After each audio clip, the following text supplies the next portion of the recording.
இன்னைக்கு எங்கள் அம்மா வந்து அப்பக்கோவத்தில் ரசம் வைக்க போகிறாங்க. எப்படி வைக்கிறாங்கன்னு பார்க்கல, வாங்க வீடியோக்குள்ளே போகலாம். அப்பக்கோவத்தில் ரசத்துக்கு தேவையான பொருள் வந்து அப்பக்கோவத்தில் ஒரு கைப்பிடி மட்டும் எடுத்துக்கோங்க. இதுக்குள்ளே நான் தூதுவளையும் ஒரு 4-5 இலை போட்டிருக்கேன். அதுக்கப்புறம் 4 பல் பூண்டு, குண்டு மிளகாய், வரமிளகாய் 2, பெருங்காயத்தூள் தேவையான அளவு போட்டுக்கணும். பெரிய தக்காளியாக இருந்தால் ஒரு தக்காளி, நான் சின்ன தக்காளிங்கனால 2 தக்காளி கட் பண்ணிக்கிறேன். அதுக்கப்புறம் 1 ஸ்பூன் சீரகம், ஒரு 20 மிளகு, தாளிக்கிறதுக்கு கொஞ்சமாக கருவேப்பிலை தழை, கொத்தமல்லி தழை இருந்தாலும் கடைசியாக கார்னிஷிங்க்கு போட்டுக்கோங்க. வாங்க இதை எப்படி செய்யலான்னு பார்க்கலாம்.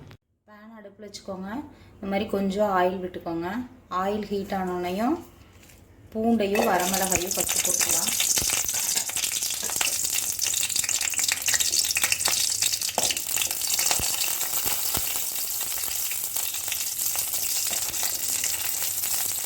லைட்டாக வதங்கினோன்னையும் சீரகையும் மிளகையும் போட்டுக்கலாம். இப்போ ஆயில் நல்லா காஞ்சறதுனால சீரகம் மிளகு உங்களுக்கு போட்டோன்னே பொரிஞ்சிரும். அதுக்கப்புறமா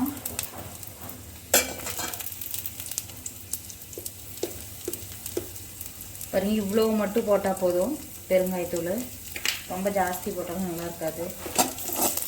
பெருங்காயத்தூள் கொஞ்சம் போட்டு ஒரு கலர்னோன்னையும் நம்ம எடுத்து வச்சுருக்க தூதுவளையும் அப்பக்கோவத்தலையும் போட்டுக்கலாம்.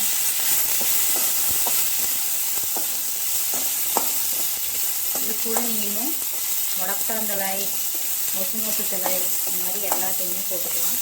நான் இப்போ இன்னைக்கு இந்த 2 மட்டும் போடுறோம். இது நல்லா இலையெல்லாம் சுருண்டு வர வரைக்கும் வதக்கணும்.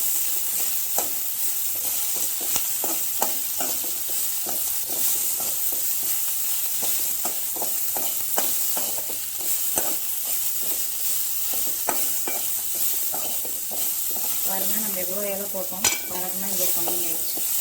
இந்த ஸ்டேஜில்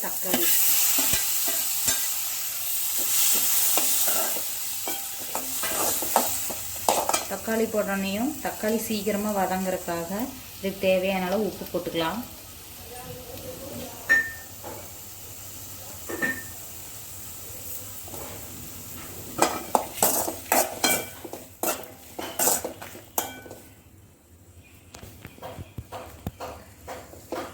அடுப்பை சிம்மில் வச்சுட்டு தட்டை வச்சு க்ளோஸ் பண்ணி வச்சிடலாம். அந்த தக்காளி நல்லா வதங்கட்டும். ஒரு 3 நிமிஷம் கழித்து எடுத்தீங்க அப்படின்னா தக்காளி இந்த அளவுக்கு நல்லா வதங்கியிருக்கும். இங்கே பாருங்கள், தக்காளியெல்லாம் நல்லா வதங்கிடும். அவ்வளோதான். இதை ஆஃப் பண்ணிவிட்டு நல்லா ஆறட்டுன்னு மிக்ஸி ஜாரில் போட்டு அரைச்சிட்டு அதுக்கப்புறம் என்ன பண்ணணும்னு காமிக்கிறோம். பாருங்கள், இந்த அளவுக்கு நம்ம வதக்கி ஆற வச்சுருந்தது எல்லாத்தையும் நல்லா பேஸ்ட் மாதிரி அரைச்சி எடுத்துக்கோங்க. இதுக்கப்புறம் இந்த மாதிரி பேன் வச்சுட்டு கொஞ்சமாக ஆயில் விட்டுக்கோங்க. ஆயில் சூடானதையும் கடுகு போட்டுக்கலாம். கடுகு பொரியட்டும். இடத்துக்கு உங்களுக்கு காரம் பத்தலை அப்படின்னா நீங்கள் வரமிளகாய் 2 போட்டுக்கலாம். எங்களுக்கு அதில் அரைச்சிருக்கிற காரமே போதும், அதனால் நான் போடலை. கடுகு பொரிஞ்சோடனே கருவேப்பிலை தழை, அதுக்கப்புறமா நம்ம அதை அரைச்சி வச்சுருக்கிற பேஸ்ட் ஊற்றிக்கலாம்.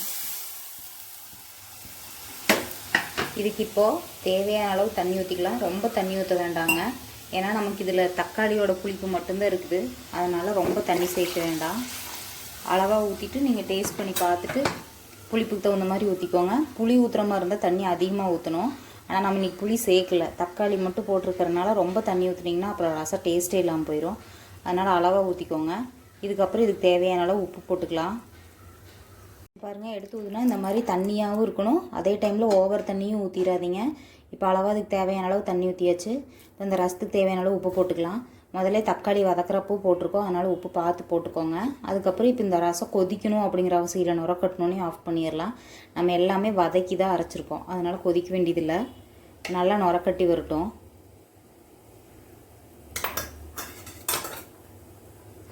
இந்த ரசம் வந்து குழந்தைங்களுக்கெல்லாம் சளி டைமில் கொடுத்திங்கன்னா ரொம்ப நல்லது.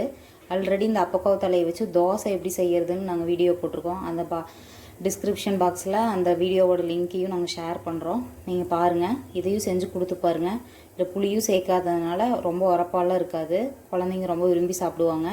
எந்த ஒரு பொடி ரசப்பொடி நான் எதுவுமே இதில் போடலை. உங்களுக்கு காரத்துக்கு அந்த வரமிளகாய் மட்டும்தான் போட்டிருக்கோம், அப்புறம் பெருங்காயத்தூள் தான் போட்டிருக்கோம். அதனால் செஞ்சு கொடுத்து பார்த்துட்டு டேஸ்ட் எப்படி இருந்துச்சு, உங்கள் குழந்தைங்களுக்கு பிடிச்சிருந்துச்சான்ட்டு எங்களுக்கு கமெண்ட் பாக்ஸில் மென்ஷன் பண்ணுங்கள். இங்கே பாருங்கள், அங்கங்கே லைட்டாக நுரக்கட்டி பபுளாக வருது பாருங்கள். இதே மாதிரி ஓவராக ஃபுல்லாக வரும். ரொம்ப கொதிக்கவும் விட்டுறக்கூடாது, கரெக்டாக பார்த்து ஆஃப் பண்ணிக்கோங்க.